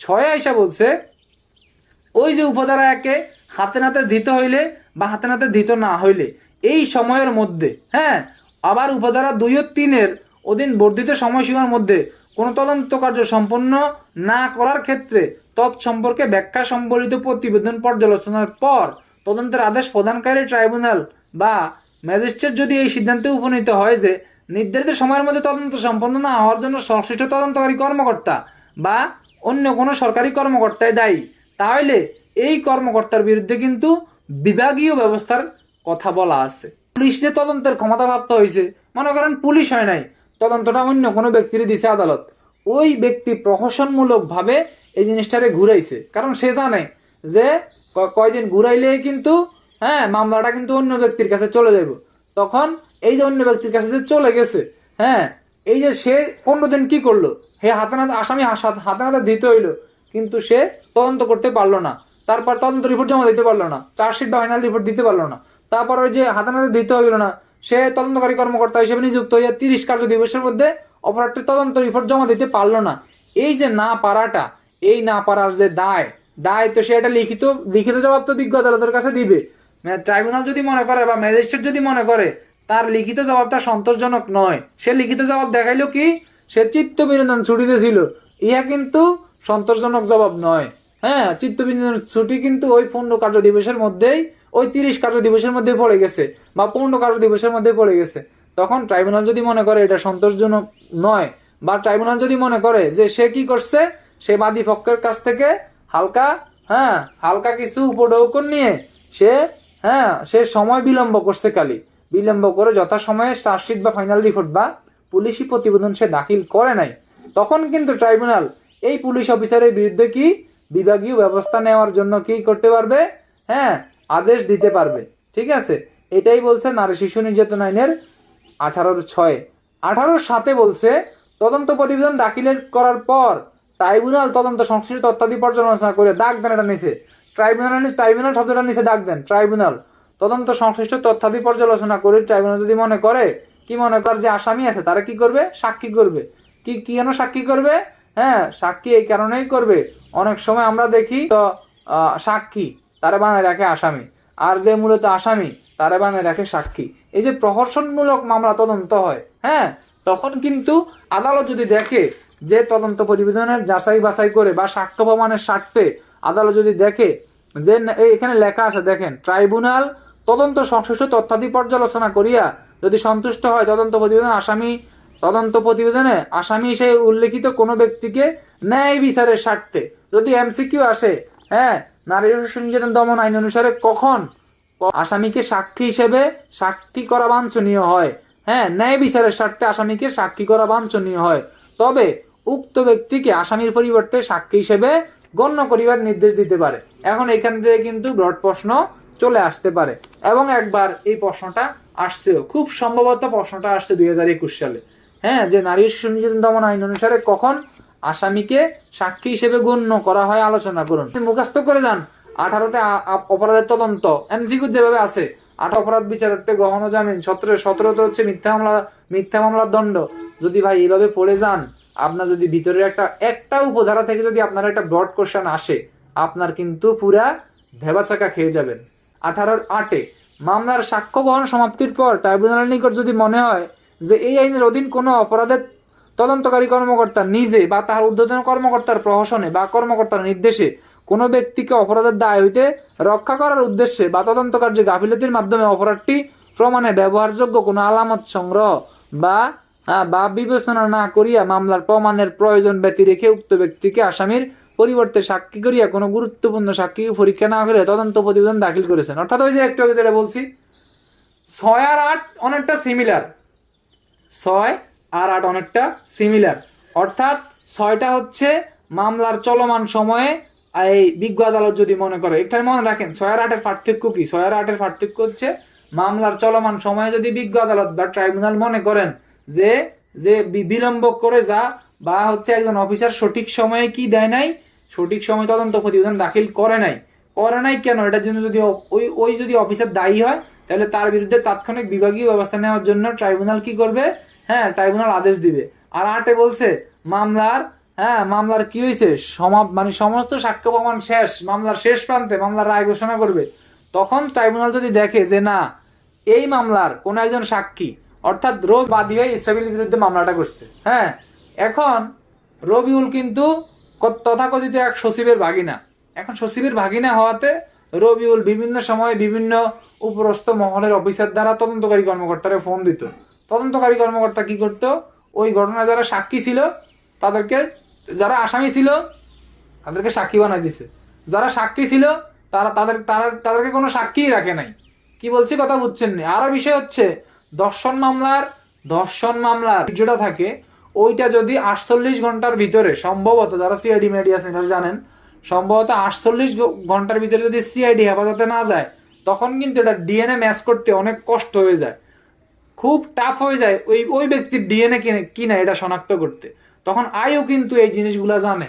আইও এগুলা যখন পাঠাইতে দেরি করে তখন কিন্তু অনেকাংশে মামলা প্রমাণের চাইতে অপমানের দিকেই বেশি চলে যায়। অনেক ক্লিন ধর্ষণ সেগুলা কিন্তু পরবর্তীতে ধর্ষক জামিন পেয়ে যায়। হ্যাঁ, সন্দেহাতীত ভাবে অপরাধটি প্রমাণ হইল না, ম্যাজিস্ট্রেট বিচারক রায় দেয়, তখন কিন্তু মামলাটার আর সুবিচারটা পায় না। ঠিক আছে, এগুলো বাস্তবিক ক্ষেত্র আর কি, এই কারণে বলছি। এখন হচ্ছে 8 বলছে যে ট্রাইব্যুনালের কাছে যদি মনে হয় হ্যাঁ যে তদন্তকারী কর্মকর্তা যে বা যাহারা ছিল তারা উপরস্থ অফিসারের প্রহসনে বা চাপে পড়ে এই যে মূলত দোষীরে কি বানাই দিছে, সাক্ষী বানাই দিছে, তখন কিন্তু ওই যেই তদন্তকারী কর্মকর্তা যারা যে বা যাহারা ছিল তাদের বিরুদ্ধে কিন্তু ট্রাইব্যুনাল বিভাগীয় ব্যবস্থা নেওয়ার আদেশ দিতে পারবে। আচ্ছা, কারণ 9 বলছে কি ট্রাইব্যুনাল বা ম্যাজিস্ট্রেট কোনো আবেদনের প্রেক্ষিতে বা অন্য কোনো তথ্যের ভিত্তিতে কোন তদন্তকারী কর্মকর্তার পরিবর্তে অন্য কোনো তদন্তকারী কর্মকর্তা নিয়োগের জন্য সংশ্লিষ্ট কর্তৃপক্ষ অর্থাৎ এখানে মুদ্রা কথা এটা নেন যে কোনো আবেদনের প্রেক্ষিতে এই কথাটা একটু টান দেন। হ্যাঁ, এখানে দুইটা কথা নিচে টান দেন, একটা হচ্ছে কোনো আবেদনের প্রেক্ষিতে, আর একটা নিচে টান দেন যে কোনো তথ্যের ভিত্তিতে, কোনো আবেদনের প্রেক্ষিতে বা কোনো তথ্যের ভিত্তিতে। তাহলে ট্রাইব্যুনাল কি কে নতুন তদন্তকারী কর্মকর্তা নিয়োগ করবে? ট্রাইব্যুনাল নিয়োগ করবে। কিভাবে নিয়োগ করবে? কোনো আবেদনের প্রেক্ষিতে বা কোনো তথ্যের ভিত্তিতে ট্রাইব্যুনাল কি করবে? নতুন তদন্তকারী কর্মকর্তা নিয়োগের নির্দেশ দিবে। কাকে দিবে? সংশ্লিষ্ট কর্তৃপক্ষকে দিবে। কি বলছি কথা বুঝছেন? এটা বলছে 9। 10 বলছে ধারা 9 অধীন মামলা তদন্ত করার সময়ে প্রশাসনিক আদেশে কোনো তদন্তকারী কর্মকর্তার বদলি করা যাবে না। অর্থাৎ দর্শন রিলেটেড বা পুলিশি আপাতত দর্শন রিলেটেড, অর্থাৎ 9 ধারায় যত কার্যক্রম আছে, 9 ধারা, নট 9 ক, নট 9 খ, 9 ধারায় যত কার্যক্রম আছে, 9 কার্যক্রম চলাকালে একজন তদন্তকারী কর্মকর্তারে মনে করেন সে 5 আগস্টের আগে মনে করেন সিলেট সদর থানায় ছিল। এখন সিলেট সদর থানায় এই দর্শন মামলার সে আয়ু, হ্যাঁ, এখন ট্রাইব্যুনাল প্রশাসনিক আদেশে বলছে তাকে বদলি করে দাও, কিন্তু সে যদি দর্শন মামলার আয়ু হয় তখন কিন্তু তাকে চাইলেও আপনি বদলি করতে পারবেন না। এই কথাটাই কিন্তু নারী শিশু নির্যাতন দমন আইনের 18-10 বলছে। এবার নির্যাতন দমন আইন সর্বশেষ সংশোধনী অনুসারে আসামিকে কি সাক্ষী হিসেবে উপস্থাপন করা যায়? লিখুন। যদি আসামিকে সাক্ষী হিসেবে উপস্থাপন করা যায় লিখুন। তাহলে আমরা এতক্ষণ পড়ছি 18-7 কিন্তু আসামিকে সাক্ষী হিসেবে ন্যায় বিচারের স্বার্থে উপস্থাপন করা যায়। এই সাথে কিন্তু আপনি কিন্তু এই 18-7 কিন্তু কথাটা বলছে। 18-7 অনেকে রাজসাক্ষী বলে, যেহেতু রাজসাক্ষী বলে এইটার সাথে কিন্তু আপনি দিতে পারবেন হচ্ছে কত, আপনি দিতে পারবেন হচ্ছে কার্যবিধি দিতে পারবেন হচ্ছে 337, আপনি দিতে পারবেন হচ্ছে ওই যে পিআরবি 459, আপনি দিতে পারবেন সাক্ষ্য আইনের 133। এই 18-7 সাথে যদি আপনি 18-7 দিয়ে আপনি কি করেন, অ্যান্সার করেন। হ্যাঁ, 18-7 সাথে কিন্তু আপনি এই ধারাগুলা দিতে পারবেন। আচ্ছা, তারপরে এখানে দ্বিতীয় স্টেপে আপনারা প্রশ্ন করছে যে একই আইনের কোন কোন ক্ষেত্রে গাফিলতির দায়ে তদন্তকারী পুলিশ অফিসারের বিরুদ্ধে বিভাগীয় ব্যবস্থা গ্রহণ করা যাবে তুলে ধরুন। ওই যে 18-6 এবং 18-8 ধারা মোতাবেক কিন্তু বিভাগীয় ব্যবস্থা কিন্তু গ্রহণ করা যাবে। তদন্তকারী কর্মকর্তা যদি নির্ধারিত সময়ের মধ্যে তদন্ত রিপোর্ট দাখিল করতে না পারে তখন কিন্তু তার বিরুদ্ধে কি বিভাগীয় ব্যবস্থা গ্রহণ করা যাবে। এটা বলছে কিন্তু 18-6।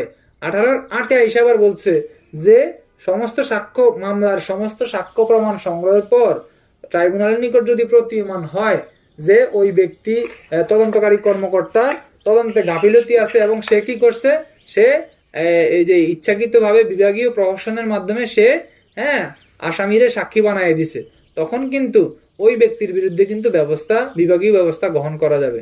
তাহলে এখানে কিন্তু 3টা উপধারা থেকে আমি প্রশ্ন আপনাদেরকে প্রশ্নটা করছি।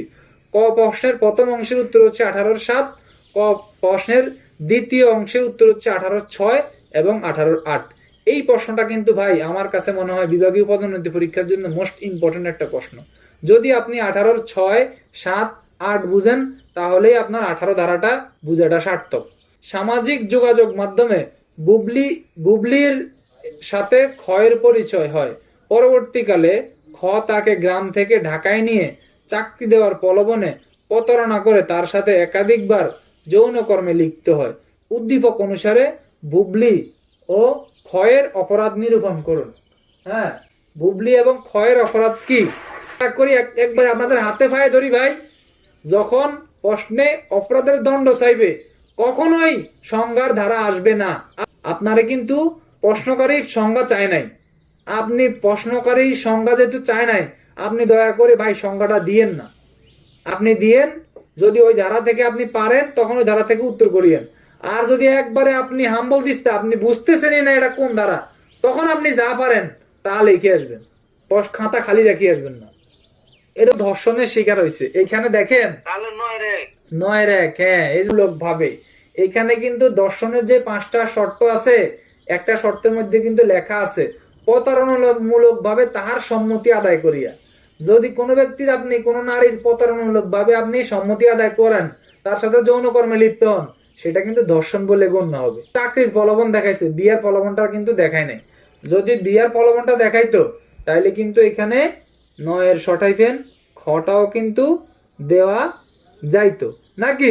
তোমাকে তো আমি ভালোবাসি, আকার বাতার সাক্ষী, হ্যাঁ আই লাভ ইউ। তো বুবলি বলছে কি আই লাভ ইউ টু, তারপরে মনে করেন আকার বাতার সাক্ষীরা কি তারা অনেক কিছু করে ফেলছে। করে ফেলার পরে মেয়ে যখন এবার জ্ঞান ফিরছে যে হাই হাই রে আমি তো সবকিছু হারাই ফেলছি, এই যে মাঝখানে যে কাহিনীটা ঘটে গেছে, আমি যে তোমাকে বিয়ে করবো, তোমাকে নিয়ে আমি সেন্ট মার্টিন একটা ছোট্ট কুড়েঘর করবো, তারপর আমরা সারাদিন হ্যাঁ ওই যে ঝাউবনে ঘুরে বেড়াবো, এই যে মাইয়ার রঙিন স্বপ্নে বিভোর হইয়া সবকিছু দিয়ে দিছে।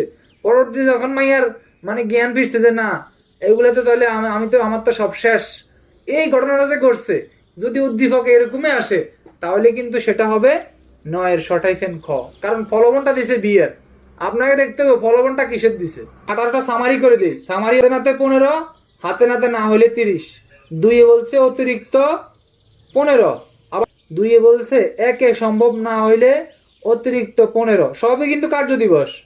3 বলছে তদন্ত প্রতিবেদন দাখিলে নারাজি দিলে নতুন তদন্তকারী কর্মকর্তা নিয়োগ করবে। হ্যাঁ, নতুন তদন্তকারী কর্মকর্তা নিয়োগ হইলে আবার 15 কার্য দিবস, এটা বলছে 3। 6 বলছে ট্রাইব্যুনাল যদি মনে করে তদন্তকারী কর্মকর্তার গাফিলতি করে সঠিক সময় তদন্ত প্রতিবেদন জমা দেয় নাই, তাহলে তদন্তকারী কর্মকর্তার বিরুদ্ধে বিভাগীয় ব্যবস্থার আদেশ দিবে। 7 বলছে 6-এর সাথে 8টা পড়ে নেই। 8 বলছে যে মামলার সমস্ত সাক্ষ্য প্রমাণ যখন শেষ, তখন যদি আদালত মনে করে হ্যাঁ যে এই মামলার যে আয়ু ছিল সে তার বিভাগীয় চাপে বা উপরস্থ অফিসারের চাপে সে কি করছে আসামিরে সাক্ষী বানাইছে। 7 বলছে যে ট্রাইব্যুনাল যদি মনে করে ন্যায় বিচারের স্বার্থে কি করতে পারবে, হ্যাঁ মামলার গুরুত্বপূর্ণ আসামিকে কিন্তু সাক্ষীতে রূপান্তর করতে পারবে, অর্থাৎ মামলার আসামিকে সাক্ষীতে রূপান্তর করতে পারবে। এটাই হচ্ছে 18-7। এইগুলা থেকে কিন্তু বিভাগীয় পদোন্নতি পরীক্ষায় প্রশ্ন আসবে। 18 থেকে যদি প্রশ্ন আসে তাহলে কিন্তু 6, 7, 8 এই 3টা ধারা থেকেই কিন্তু প্রশ্ন আসবে। যা ইতিপূর্বে কিন্তু আমি আপনাদেরকে কি বলে দিছি। 19 বলছে অপরাধ বিচারার্থে গ্রহণ ও জামিন। আচ্ছা, 19 অপরাধ বিচারার্থে গ্রহণ ও ইত্যাদি লেখা, তবে সংক্ষেপে রাফে লিখে রাখেন জামিন। কি বলছে, এই আইনের অধীনে সকল অপরাধ বিচারার্থে গ্রহণীয় বা কগনিজেবল হইবে। কগনিজেবল অফেন্স হচ্ছে আমলযোগ্য অপরাধ, বেইলেবল অফেন্স হচ্ছে জামিনযোগ্য অপরাধ। আচ্ছা, তাহলে আমরা 19 থেকে শিখলাম শিশুতে বর্ণিত সকল অপরাধী আমলযোগ্য অপরাধ। এটা বলছে 19-এর 1-এ। 19-এর 2-এ বলছে উপধারা 3-এর বিধান সাপেক্ষে এই আইনের অধীনের শাস্তিযোগ্য অপরাধ সংগঠনে জড়িত মূল ও প্রত্যক্ষ অভিযুক্ত কোনো ব্যক্তিকে জামিনে মুক্তি দেওয়া হইবে যদি। তাহলে উপধারা 3-এ কি বলছে, উপধারা 3টা আগে পড়ি, তারপরে যদির পরে যাব। উপধারা 3-এ চলে যান এবং কলম নেন, দাগ দেন। বলছে কোনো ব্যক্তি নারী, দাগ দেন, শিশু, নারী বা শিশু হইলে কিংবা শারীরিকভাবে অসুস্থ হইলে, শারীরিকভাবে অসুস্থ ইংরেজি কি, সিক ইন ফ্রম, এমসিকিউ, শারীরিকভাবে অসুস্থ সিক ইন ফ্রিম। শ্রেণীর ব্যক্তি নারী, এক শ্রেণীর ব্যক্তি শিশু, আর এক শ্রেণীর ব্যক্তি হচ্ছে শারীরিকভাবে অসুস্থ। 3 শ্রেণীর ব্যক্তির কথা উপধারা 3-এ বলা হয়েছে। হইলে উক্ত ব্যক্তিকে জামিনে মুক্তি দেওয়ার কারণে ন্যায় বিচার বিঘ্নিত না হইলে, দাগ দেন। এই 3 শ্রেণীর ব্যক্তিকে কখন জামিন দেওয়া যাবে, যখন ট্রাইব্যুনাল মনে করবে ন্যায় বিচার বিঘ্নিত হইবে না বা ন্যায় বিচার বিঘ্নিত হবে না। হ্যাঁ, তখন ট্রাইব্যুনাল কি করবে, ট্রাইব্যুনাল সন্তুষ্ট হইলে হ্যাঁ তাহাকে জামিনে মুক্তি দেওয়া, তাহলে তাদেরকে কিন্তু একটা শর্তে জামিন দেওয়া যাবে। কোন শর্তে? তাদেরকে যদি মুক্তিও দেয়, হ্যাঁ, ন্যায় বিচার বিঘ্নিত হবে না। যদি ন্যায় বিচার বিঘ্নিত হয়, ট্রাইব্যুনাল যদি অসন্তুষ্ট হয়, তখন কিন্তু তাদেরকে কিন্তু জামিন দেওয়া যাবে না। এই কথাটা কিন্তু বলছে 19-3 আচ্ছা 19-2 উপধারার যদির পরে কি বলছে? তার আবেদনের উপর অভিযোগকারী পক্ষকে শুনানির সুযোগ দেওয়া না হয়, শর্ত 2টা। আরেকটা শর্ত বলছে কি? তাহার বিরুদ্ধে আনিত অভিযোগে তিনি দোষী সাব্যস্ত হওয়ার যুক্তিসঙ্গত কারণ রয়েছে মর্মে ট্রাইব্যুনাল সন্তুষ্ট হন। এই যে তাহা কারা? তাহারা কারা? ব্যক্তি, একটা নারী, আর একটা শিশু, আর একটা হচ্ছে শারীরিকভাবে অসুস্থ। এই 3 শ্রেণীর ব্যক্তি যদি অভিযোগকারী পক্ষকে যদি শুনানির সুযোগ দেয়, অর্থাৎ তাদের বিরুদ্ধে যে অভিযোগটা আনা হয়েছে, হ্যাঁ, তারা যে অপরাধী এটা প্রমাণ করার জন্য তাদেরকে যে শুনানির সুযোগ দেয়, অর্থাৎ তাদেরকে একবার কোর্টে উঠাইছে, কোর্টে উঠানোর আগে কি তাদেরকে জামিন দিয়ে দিবে? এই কথাটাই বলছে না, কোর্টে উঠানোর আগে তাদেরকে জামিন দেওয়া যাবে না। অর্থাৎ অভিযোগকারী পক্ষকে শুনানির সুযোগ দেওয়া না হয়, অর্থাৎ যে বাদী সে মামলা করলো, পুলিশ আসামি ধরলো, 10 নম্বর আসামি ধরলো, ধৈর্য নিয়ে গেছে, জামিন হয়ে গেছে, না এটা হবে না। আগে বিজ্ঞ আদালতে একবার তুলবে, মানে হিয়ারিং হবে। হিয়ারিং, অ্যাডভোকেটের ভাষায় বলে হিয়ারিং, যারা কোর্টে আছে এরা বুঝে, সংক্ষেপে বলে আমার হিয়ারিং আছে। এই সেই হিয়ারিং আর কি। এই যে হিয়ারিং এর সুযোগ না দিয়ে কিন্তু বিবাদী পক্ষরে কিন্তু আসামি পক্ষরে কিন্তু জামিন দিতে পারবে না। আচ্ছা খতে কি বলছে? খতে বলছে যে ওই যে আসামিগুলা তারা যদি দোষী সাব্যস্ত হওয়া, যদি যুক্তিসঙ্গত কারণ যদি থাকে, হ্যাঁ, ট্রাইব্যুনাল যদি মনে করে যে এরাই দোষী, তখন কিন্তু ট্রাইব্যুনাল জামিন কি নাও দিতে পারে। ট্রাইব্যুনালের কিন্তু সেটা এখতিয়ার। ট্রাইব্যুনাল কিন্তু জামিন না দেওয়ার সম্ভাবনা বেশি থাকে। বিষয় বলছে বিচার পদ্ধতি।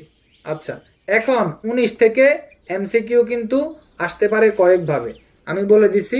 প্রথমত কগনিজেবল থেকে আসতে পারে, হ্যাঁ, তারপরে উপধারা 2 থেকে আসতে পারে, নারী ও শিশু নির্যাতন দমন আইন অনুসারে, হ্যাঁ, আসামিকে জামিনে মুক্তি দেওয়ার শর্ত সাপেক্ষে জামিনে মুক্তি দেওয়ার বিধান কি, হ্যাঁ, অথবা জামিনে মুক্তি দেওয়ার শর্ত সমূহ কি কি। আইন অনুসারে জামিন পাওয়ার যোগ্য হচ্ছে 3 শ্রেণীর ব্যক্তির: ক হচ্ছে নারী, খ হচ্ছে শিশু, গ হচ্ছে নারী, শিশু, অসুস্থ, শারীরিকভাবে অসুস্থ কোনো ব্যক্তি। এই 3 শ্রেণীর ব্যক্তি জামিন পাওয়ার যোগ্য। এই অভিযোগকারী পক্ষকে যখন শুনানির সুযোগ দেওয়ার পরে তারা জামিন পাওয়ার যোগ্য। তারপরে লিখতে হবে আদালত যদি মনে করে তারা উক্ত মামলায় দোষী সাব্যস্ত না হওয়ার সম্ভাব্য সুযোগ রয়েছে, তখনই তারা জামিন পাওয়ার যোগ্য। এই সে বলছে বিচার পদ্ধতি। এই যে বিচার পদ্ধতি, এগুলা থেকে কিন্তু 19 থেকে কিন্তু জামিন সংক্রান্ত প্রশ্ন আসতে পারে। 20 বিচার পদ্ধতি থেকে কিন্তু বিভাগীয় পদোন্নতি পরীক্ষায় প্রশ্ন হয় না। এখানে থেকে কয়েকটা পয়েন্ট আপনারা নেন। হ্যাঁ, পয়েন্ট বলছে 35 বিধান সাপেক্ষে এই আইনের অধীন কোন অপরাধের বিচারের ধারা 26 ক্ষেত্রে 26 ট্রাইব্যুনাল, অর্থাৎ ওই যে প্রত্যেক জেলায় একটা নারী শিশু নির্যাতন দমন ট্রাইব্যুনাল গঠন হবে, এই কথাগুলো বলছে। এটা বাদ দেন, এটা জানার দরকার নাই। হ্যাঁ, সিকিউ নেন। নারী ও শিশু নির্যাতন দমন আইন অনুসারে মামলার শুনানি শুরু হইলে উহা শেষ না হওয়া পর্যন্ত প্রতি কর্মদিবসে একটানা চলবে। মামলা যদি শুরু হয়, মামলার হিয়ারিং যদি শুরু হয়, মামলাটা শেষ না হওয়া পর্যন্ত এই মামলা প্রতিদিন প্রতি কর্মদিবসেই কিন্তু মামলাটা কোর্টে উঠবে। এই কথাটাই কিন্তু এখানে বলছে। তিনি আইসা আবার কি বলছে? এইখানে বলছে যে বিচারের জন্য মামলার তারিখ হইতে 180 দিনের মধ্যে মামলার ট্রাইব্যুনালে বিচার কার্য সমাপ্ত করবেন। তাহলে নারী শিশুতে বিচার কার্য সমাপ্তের সময়সীমা কতদিন? 180 দিন। এটা মনে রাখেন, সবাই মুখস্থ রাখেন। নারী শিশু সাইর বাদ দিয়া আপনি 20-5 যান। 20-5 বলছে, কার্যবিধি 251 বলছে একই কথাই।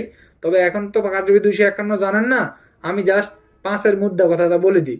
মুদ্রা কথা হচ্ছে লেখা আছে দেখেন, তবে শর্ত থাকে যে এটা নিচে দাগ দেন, এই শর্তটা মুখস্থ রাখতে হইব।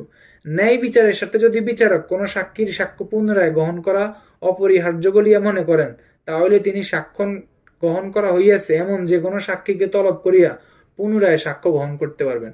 অর্থাৎ আদালত যদি, বিচারক যদি মনে করে এই মামলার তার আবার সাক্ষ্যটা নেওয়া দরকার, হ্যাঁ, যেই সাক্ষীর সাক্ষ্যটা নিছি তার সাক্ষী আবার নেওয়া দরকার, তখন কিন্তু বিচারক কি করতে পারবে?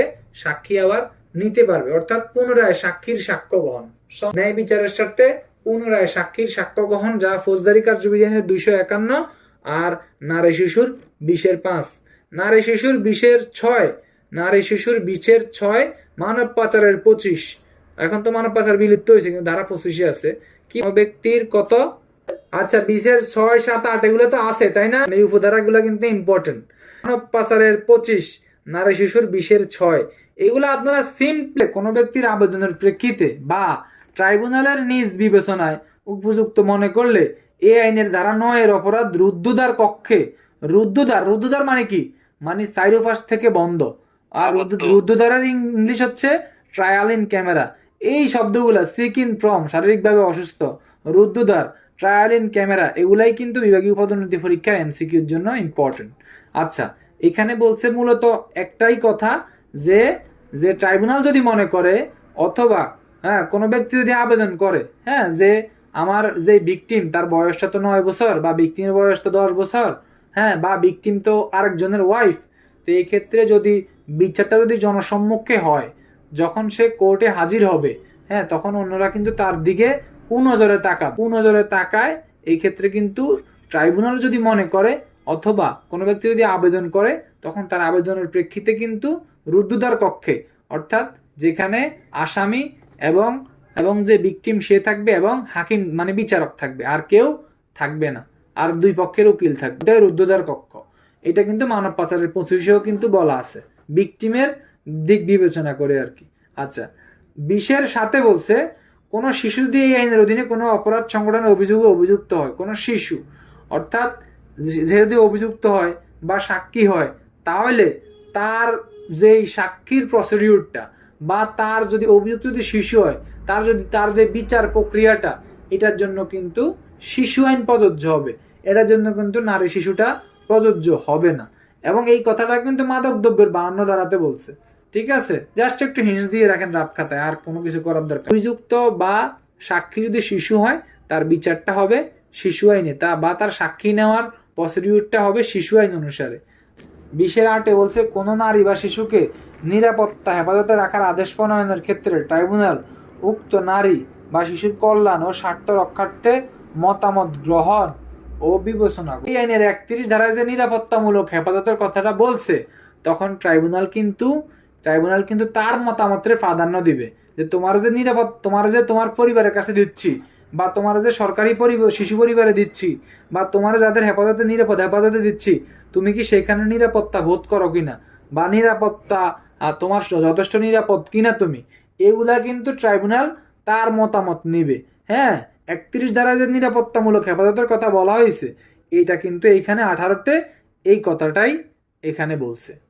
সর্বশেষ 2025 সংশোধনী অনুসারে নারী ও শিশু নির্যাতন দমন আইনের 2 ধারায় বলছে সংজ্ঞা, নারী ও শিশু নির্যাতন দমন আইনের 4 ধারায় বলছে ক্ষয়কারী দহনকারী পদার্থ নিক্ষেপ করে ক্ষতি, নারী ও শিশু নির্যাতন দমন আইনের 7 ধারায় হচ্ছে অপহরণের দণ্ড, 8 ধারায় মুক্তিপণ আদায়ের দণ্ড, 9-1 ধর্ষণ করার দণ্ড, 9-2 ধর্ষণ করে মৃত্যু ঘটানোর দণ্ড, 9-3 গণধর্ষণের দণ্ড, 9-4 ক দর্শন করে আহত করার মৃত্যু ঘটানো বা আহত করার চেষ্টার দণ্ড, 9-4 খ দর্শনের চেষ্টার দণ্ড, 9-4 গরুর গ দর্শন করে মারাত্মক জখম করার দণ্ড, 9-5 আইন শৃঙ্খলা বাহিনীর হেফাজতে দর্শিত হইলে তাদের দণ্ড, 9-6 ক আত্মহত্যার প্ররোচনার দায়ে দণ্ড, 9-6 কর পরে খতে বলছে বিয়ের প্রলোভনে কাউকে দর্শন করলে তাহার দণ্ড, 10 ধারায় বলছে যৌন নিপীড়নের দণ্ড, 11-তে বলছে যৌতুকের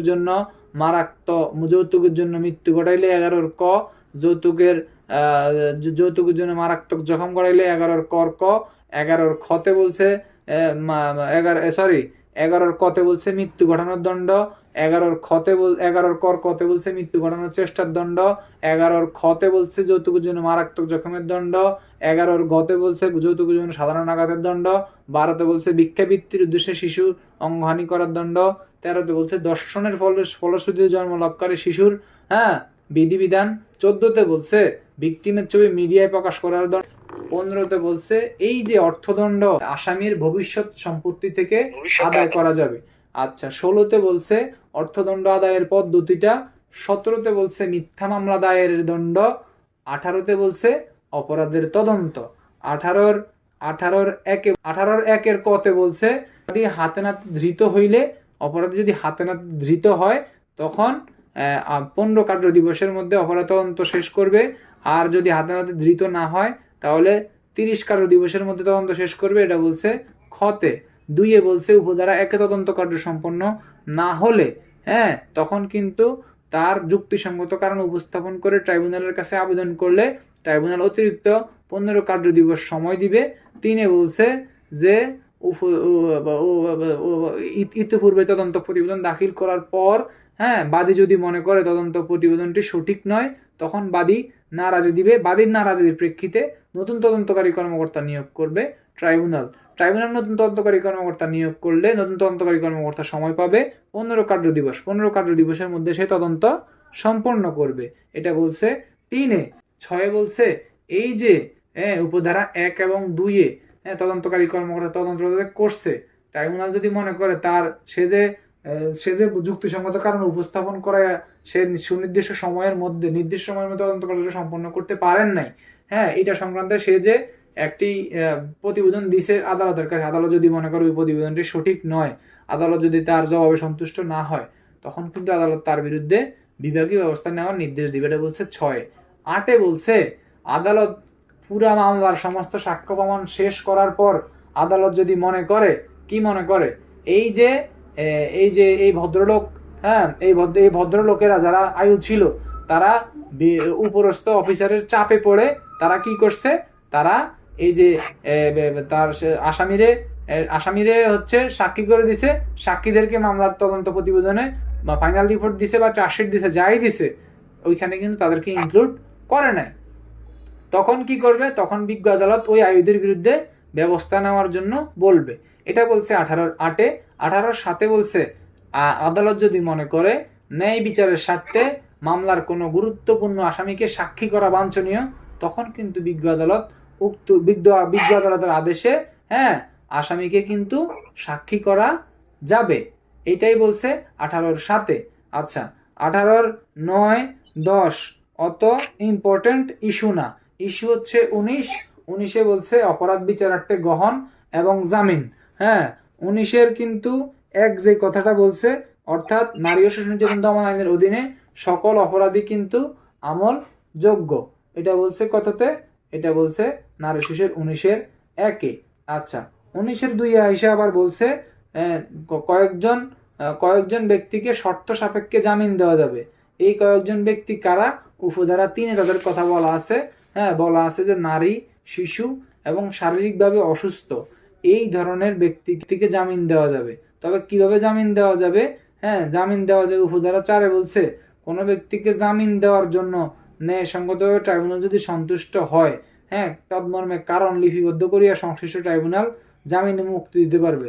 2 তাদেরকে কয়েকটা শর্ত দিয়ে দিছে। শর্ত কি, প্রথমত হচ্ছে যে বাদী যে অভিযোগ করছে এই অভিযোগের প্রেক্ষিতে তাদেরকে প্রথমত একটা হিয়ারিং এর সুযোগ দিতে হবে। অর্থাৎ আসামি বিজ্ঞ আদালতে কোর্টে একবার তুলতে হবে, তুলে তারপরে আদালত যদি মনে করে তখন জামিন আদালত দিতে পারবে। আবার আর একটা শর্ত দিছে 2 খতে, বলছে আদালত যদি মনে করে এরাই এই মামলার প্রধান আসামি তখন কিন্তু দেওয়া যাবে না। আর আদালত যদি মনে করে না এরা প্রধান আসামি না এবং এদেরকে মুক্তি দিলে ন্যায় বিচার বিঘ্নিত হবে না বা জামিন দিলে ন্যায় বিচার বিঘ্নিত হবে না, তখন কিন্তু চাইলে বিজ্ঞ আদালত এদেরকে কিন্তু জামিন দিতে পারে। এটাই বলছে নারী শিশুর 19। 20 বলছে বিচার পদ্ধতি, বলছে মামলা রুজু হইলে, নারী শিশুতে মামলা রুজু হইলে মামলা ট্রাইব্যুনালে প্রাপ্তির তারিখ থেকে হইতে 180 কার্য দিবসের মধ্যেই কি মামলাটা শেষ করতে হবে। নারী শিশুর 20 5 বলছে বিচারের স্বার্থে পুনরায় সাক্ষ্য গ্রহণ, অর্থাৎ একবার একজনের সাক্ষী নিছে, পরবর্তীতে ওই সাক্ষীর বিচারক যদি মনে করে আবার সাক্ষী নিতে পারবে।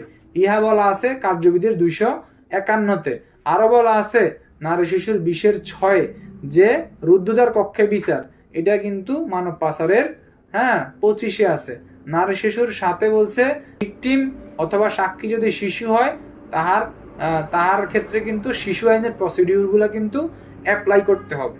20 8 বলছে নিরাপত্তামূলক হেফাজতে নেওয়ার ক্ষেত্রে নিরাপত্তামূলক হেফাজতের বিধিবিধান, নিরাপত্তামূলক হেফাজত অর্থাৎ ট্রাইব্যুনাল যখন আদেশ দিবে তাকে নিরাপদ হেফাজতে নেওয়ার জন্য, তখন সে কোথায় থাকবে, কতদিন থাকবে, কিভাবে থাকবে, কে তার ভরণ পোষণ দিবে, কে তাকে খাওয়াবে, কে তাকে নিরাপদ হেফাজতে রাখতে পারবে, এগুলা সংক্রান্তে কিন্তু তার মতামত গ্রহণ করবে ট্রাইব্যুনাল।